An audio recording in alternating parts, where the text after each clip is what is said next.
Stationed at the Projet Montréal headquarters tonight, as you can see, the crowd is still on fire despite losing out and not being able to bring Projet Montréal into a third mandate.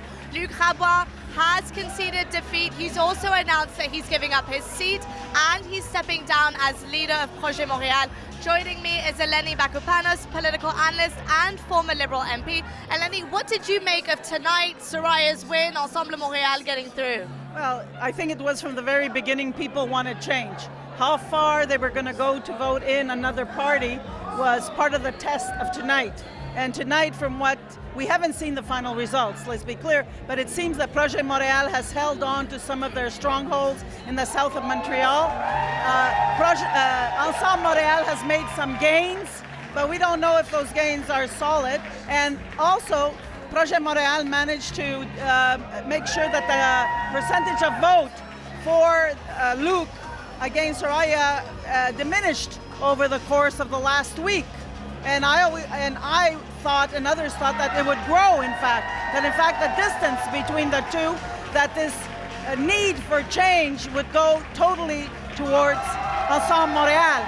But some of it seems to have stayed with Projet Montréal. Talk to me a bit about the health of the party right now. You know that they haven't won, they haven't managed to swing a third mandate.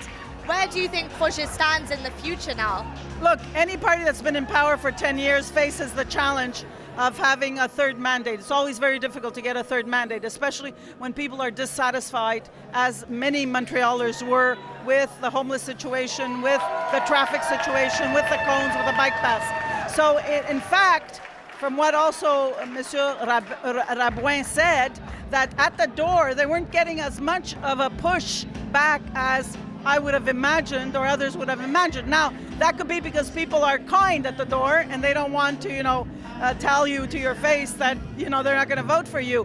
But the party still has enough, we don't know the final results, so I'm guessing now, still has enough seats at City Hall to be able to be an effective opposition. Because I cannot see any other party being in opposition. I don't see how many seats for the moment Craig Sauvé, who came in fourth for the moment, or Action Montréal.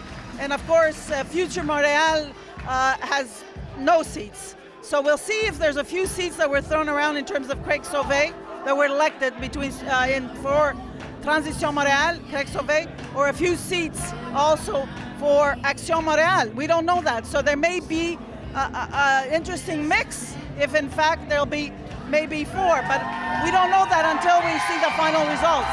But it certainly, they're not crying tonight. Well, they certainly are.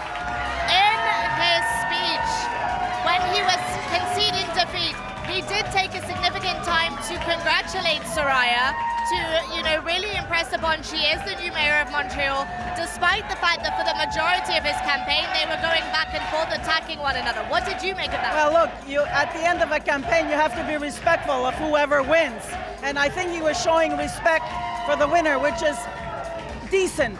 You have to be decent in politics, and he did speak about that, that our democracy needs some decency. So I think it's to his credit, and I must say I really thought that was great, the way he said that, we have to respect everyone who runs, that all candidates are worthy, and that it isn't, that only my team is worthy. So I thought that was to his credit that he actually saw the bigger picture and thanked all candidates from all the teams that ran. Just quickly, were there any surprises tonight? Any boroughs, any people that you saw you were shocked by? Well, look, we talked about NDG earlier. I think NDG, I thought, would be a closer race between Projet Montréal and Ensemble, but it wasn't. It wasn't a close race. I don't know what happened to my friend Mary Darrows. I mean, the last result we saw, she was second. I think she'll still pull it off. But I think one of the biggest surprises for me was NDG. The rest, I think, was more or less predictable. And also, I have to say, the strength of Projet Montréal in the boroughs that they already controlled for a very long time. Eleni, thank you so much. Thank you.